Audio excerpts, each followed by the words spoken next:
Israel's Prime Minister Benjamin Netanyahu faces a fresh political and security headache at home, this time not from Iran or Hezbollah. A co-founder of Hamas has just walked free from an Israeli prison at a highly sensitive moment, emerging back onto the scene. With a senior Hamas figure from the West Bank returning to public life, Netanyahu's government now faces renewed fears that this powerful symbol of resistance could help ignite fresh tensions.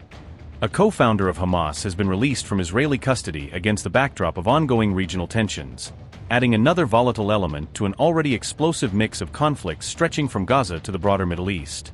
The man at the center of this development is Hassan Yousef, a key co-founder of Hamas in the West Bank, who was formally released by Israeli authorities on June 11, instantly drawing regional attention back to his long-standing role in the movement. Yousef walked out of detention without being formally charged, after spending around 2.5 years under Israel's controversial administrative detention system, where suspects can be held for extended periods based on secret evidence and rolling orders.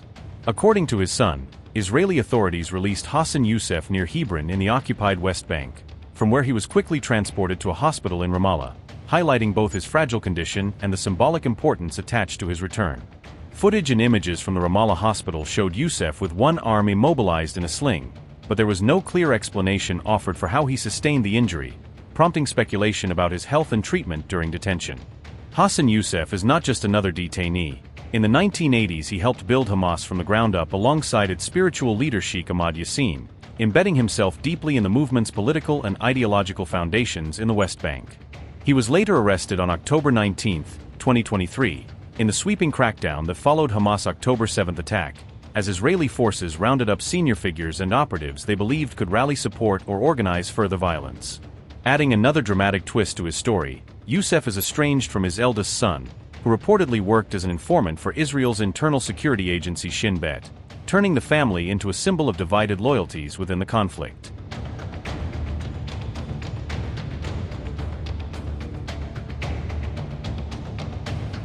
As the IDF battles Houthi fire and intercepts Iranian missiles on multiple fronts, does Hamas choose this exact moment to drop a political bombshell that could reshape the narrative of the entire conflict? With Israel stretched thin and its defenses focused outward, is Hamas deliberately releasing a major statement now to strike at Israel's vulnerabilities in the court of regional opinion? At what many see as Israel's weakest moment in months, is Hamas openly throwing its full support behind Iran to signal that the battlefield and the political front are now completely aligned? As Iranian and Houthi missiles rain down when Israel can least afford another threat, is Hamas' praise for these strikes meant to send a chilling message that Israel now faces a coordinated, multi-front challenge? By declaring Israel the source of all tensions in the region, Hamas is trying to rewrite the blame game and rally wider anger just as the region teeters on the edge of a wider war. As Hamas calls on the entire nation to stand as one rank against Israel, is this just rhetoric, or the opening line of a broader call to arms that could pull more actors into the fight?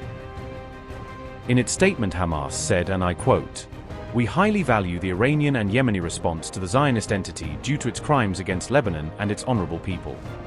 Working to stop this Zionist aggression and its continuous crimes has become an urgent priority. It has become clear that the Zionist entity and its unbridled aggressive behavior are the source of all tensions in the region. The occupation has proven, through its continuous aggression against Gaza, Lebanon, and Iran, that it respects no covenant and adheres to no understanding. The Zionist aggression against Gaza, Lebanon, and Iran does not target these parties alone, but constitutes an assault on the entire nation and its capabilities. This compels all components of the nation to stand as one rank in the face of these continuous attacks." Unquote. Iran has released dramatic, high-resolution footage showing volleys of missiles striking targets inside Israel. Footage that Tehran says is intended to demonstrate its military reach and send a clear political message to its adversaries. The Islamic Revolutionary Guard Corps issued a stark warning to Israel, calling its actions a dangerous game and making clear that Tehran will respond forcefully if it believes Israeli operations continue to threaten Iranian interests. IRGC forces launched missile strikes against the Israeli city of Haifa in retaliation for what Iran described as a prior attack on a sensitive Iranian facility, framing the operation as direct reprisal for the earlier assault.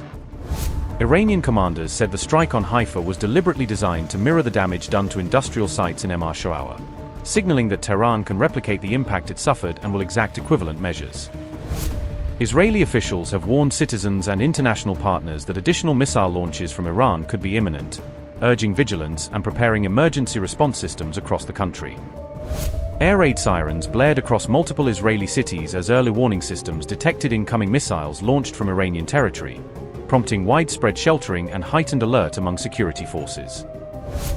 The IRGC described its latest operation as a pointed warning following an Israeli strike in Beirut, asserting that the action was intended to deter further strikes on Allied positions in the region. Iranian officials publicly warned against any future attacks after the Beirut operation, saying that continued aggression by Israel or its proxies would invite stronger and broader retaliation. Officials note that an April ceasefire had temporarily paused large-scale hostilities between Iran and Israel, but recent events now threaten to unravel that fragile pause and reignite direct confrontation. In line with confronting the American and Zionist aggression against the axis of jihad and resistance in Iran, Palestine, Lebanon, Iraq, and Yemen, and in rejection of the Zionist project seeking to establish what is so-called Greater Israel under the name of the New Middle East, and in our endeavor to break the unjust and oppressive siege imposed by the American enemy on our people and the free and day peoples of the Axis in Lebanon, Gaza, and Iran, and based on the principle of unified front and confronting enemies, and in response to the Zionist aggression against Lebanon, Iran, and Gaza, the Yemeni armed forces launched a missile barrage targeting sensitive Israeli enemy targets in the occupied Jaffa region.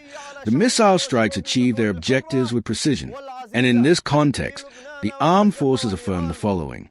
First, we declare a complete and total ban on Israeli maritime navigation in the Red Sea, and we consider all enemy movements to be legitimate military targets for our armed forces from the moment this statement is issued. Second, we affirm that we will respond to escalation with escalation, and our military operations will intensify in accordance to the field developments, the battle, and in conjunction with the axis of jihad and resistance.